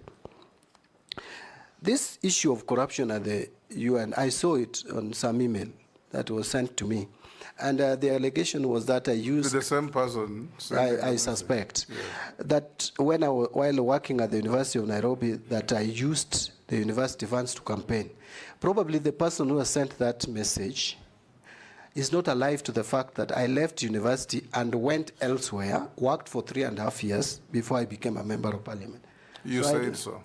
Yeah. So I left university in 2004. And actually, I resigned and got my pension back. It was 218,000. If I stole their money, they would have not paid me my pension. I think that's, to me, someone who probably is wondering how I made it to Parliament. And I didn't have, I didn't Your have competitors, money. just go on. Yeah, but I want to tell him that I was or her, that I was the least endowed in 2007. Actually, they used to make a joke that I was campaigning with a bicycle and made it to Parliament because of trust that the people had in me. Late capitation to schools, this is all about availability of revenue. We must make money available and pay capitation, pay pension, pay CDF. Remember, we have rolled over 13 billion from last year's NGCDF. I personally, Mr. Speaker, am a proponent of National Government Constituency Development Fund. I support it fully because this is money that has revolutionized education in rural areas. You go to my constituency, the constituency I've represented for 15 years. Before CDF, we didn't even have primary schools. They were there by name, but there were no classrooms. Right now, you can see what it has done, and many others. Contracting, making public the contracts, that I started by saying we must be transparent and communicate what we do as a country. Housing levy, I don't want to really talk a lot about this housing levy because I still need to understand how it is operationalized, where the money is resident, and all the challenges around it we must deal with because it is my duty if I'm confirmed. It is my duty to make sure that this money is properly accounted for. Promoting informal sector, I think I talked about that. Yes, in terms of wage bill contributed by the Constitution, that is true. Mr. Speaker, this Constitution is too expensive. I know the counties had been given, but Mr. Speaker, truth be told, we should have had these counties as agents of devolution for development, but not government. We should have had bigger governments. Where you have now, you go to Vihiga, Mr. Speaker, it's a county with governor, deputy governor, you have CCs, 10 of them, you have county assembly, you go to Busia, chief officers, it's the same, chief officer, all that. You go to sub-county administrators, yeah, and you ward see, administrators, village administrators. You name it. Yes. Mr. Speaker, there is even a clamor, very outrageous, for more counties. My Suba community want a county. I'm even asking, is it viable? Mary wants a county. Mary is calling for the Teso County. Let us face it. If we could have a system where we have regional governments, and then now devolve resources you can devolve as much as you want. Look, we have devolved CDF with a fund manager there with a very few skeleton staff, and it is working. We could do the same with the devolving resources. That is what Kenyans wanted. But these big governments with big cars, with flags all over the place, I think we overstretched ourselves. But that is upon Kenyans to decide. It is not John Mbadi, either as a cabinet secretary or even a member of parliament, to decide for Kenyans. Kenyans will make that decision. Thank you, John. I'll ask you two questions. One, we were told by one of your colleague nominees that in the road sector alone, we have pending bills of 166 billion. Yes. Out of which 92 is actual debt or bills, and the rest is interest and penalties. Yeah. Now, in the event you get this position you are looking for, would you take time to negotiate with the people you owed the money to compromise on interest and penalties so that you reduce the weight on the exchequer? Number two, the PFM Act is very clear, and we passed it in this parliament, that no procuring agent can procure goods and services unless there's an attendant budget and funds. How are you going to ensure that this is enforced so that we don't run into these problems of pending bills? Because if you have an attendant budget, you procure goods and services, on delivery or completion, you pay. What are you going to do? Thank you, Mr. Speaker. Mr. Speaker, I want to agree that we will have to negotiate the interests and penalties that have been charged on various contracts. I am aware of that bill by the ministry. That is actually State Department for Roads. If you go to our records in Parliament, Public Accounts Committee had requested the Ministry of Roads to provide information on pending bills, analyzed, categorized in terms of principal sum, interest and penalties. And we have that information in Parliament. I'm sure my colleagues will submit a report to the effect. We actually were recommending that the government negotiates with these contractors on the interest and penalties. But that you can only do if you show willingness and you show intention to pay. So I will work with the Cabinet Secretary for Roads and Infrastructure to make sure that we clearly demonstrate an intention to settle these bills. Road construction has stalled across the country as a result of this. And I will tell you, my constituency, where I come from, is one of them, as one project which has just stalled because of this. So we need to do this across the country so that the road construction resumes. Because we have already invested money in these roads. We can't continue keeping them. But we have constraints. Look at the budget of roads, Minister. In fact, I was saying that that budget, at the rate of 50 billion, the pending bills alone, you may require not less than 3-4 years. But then if you have to finance all committed. Churchill told us committed road projects. That's actually where I was heading. Are 1 trillion. Yes. If you have to commit for all commitments, you need 20 years. Committed roads, that is roads that have been started, their value, if you sum all of them across the country. So it's terrible. There are some initiatives which I think we should promote, where we get some of this road infrastructure done through PPPs. But there is also an initiative to negotiate, if the terms would be favorable, with some of the contractors that are coming from specific countries to take up this if it is within our budget ceiling, loan ceiling or debt ceiling, to take them up. Like the Chinese government has so many contractors around here who are doing roads using GOK funds. Currently, there are very few road projects done by loans from China. They are all working on roads funded by GOK funds. So we need to explore that. Finally, on procurement without budget, Mr. Speaker, this is again another problem. And the problem is not entirely that there is no budget. The budget is not there, but there is no money. The exchequer releases come late. Why? Because we are not able to collect. We don't have money. So we must just cut our clothes according to our sizes. That is the starting point. The planning we must have, and someone asked about the planning in one single portal. There is a disconnect between planning and budgeting. We need to synchronize. And this is the same ministry. We must ensure that we link planning to budgeting, to cash management, so that we don't commit ourselves into purchasing or contracting when we don't have the capacity to pay. We have grossly overshot the time. There are some people watching from US who have sent these 2 questions. What is your view on the potential of blockchain technology within the financial sector, particularly in light of the blockchain technology report to 2020?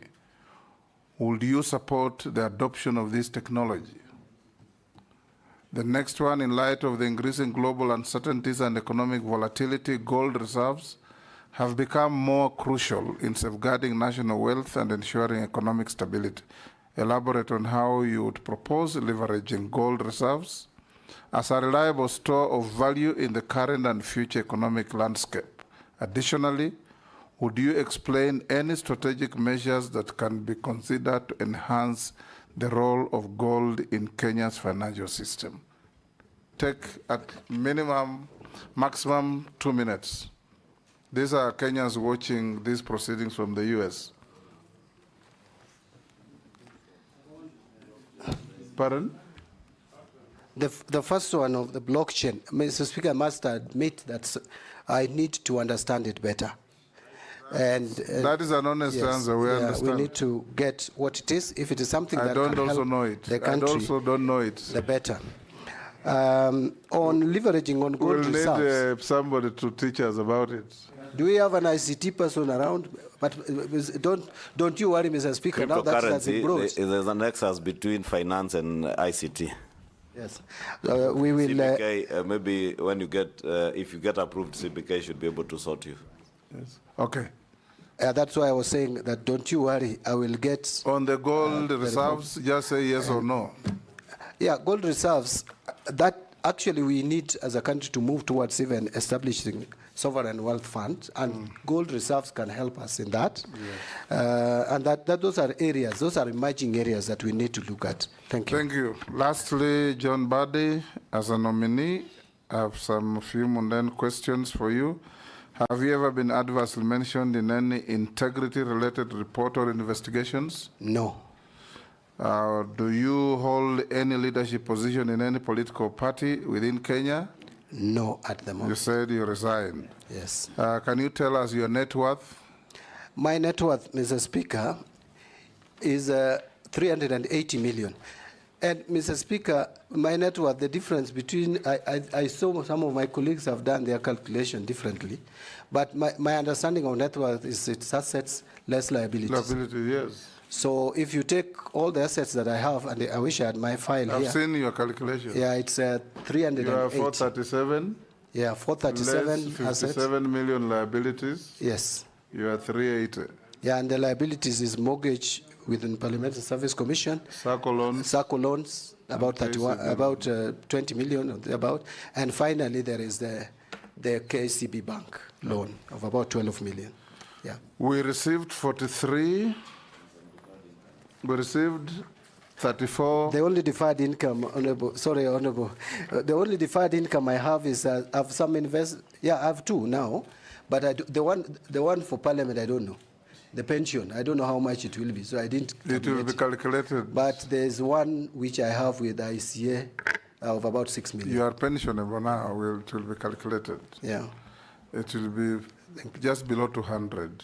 Thank you. Chair, I was mentioning that because of the challenges Kenyans have had with this matter, because like now his deferred income next year would constitute part of his net worth, or rather when it matures.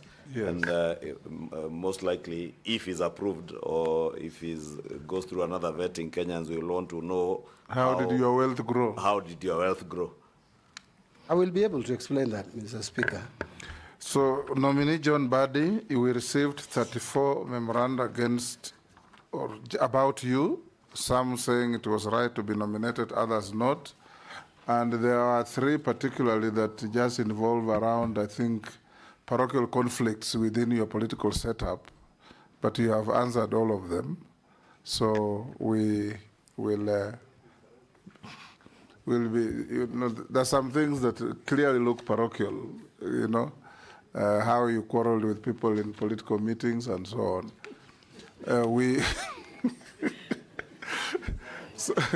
So we've also looked at your documents and cross-checked with what we have, and we found them correct. So unless you are lawfully held, you are released to go to your other duties. Thank you. Today is your Sabbato. Yes. So you can go to church. Thank you, Mr. Speaker. In fact, Mr. Speaker, I requested for my date to be changed, but the only time which was available was still Sabbato. Yes. Because it was 7 p.m. yesterday. Yes. And according to my faith, from 6 p.m. or thereabout, already Sabato imeingia. So, but I treated this as kama, is it donkey ama ng'ombe imeanguka kwa shimo? Yes, lazima utoe. Yeah, but thank you, Mr. Chairman, together with the members of Parliament, members of the committee, for giving me this opportunity to appear before you and present my case. I have done my best. Thank you. Thank you.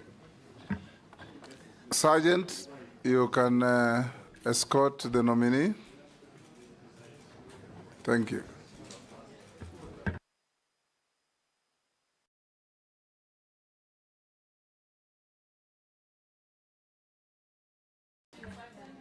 Pardon, we'll give you 5 minutes and let me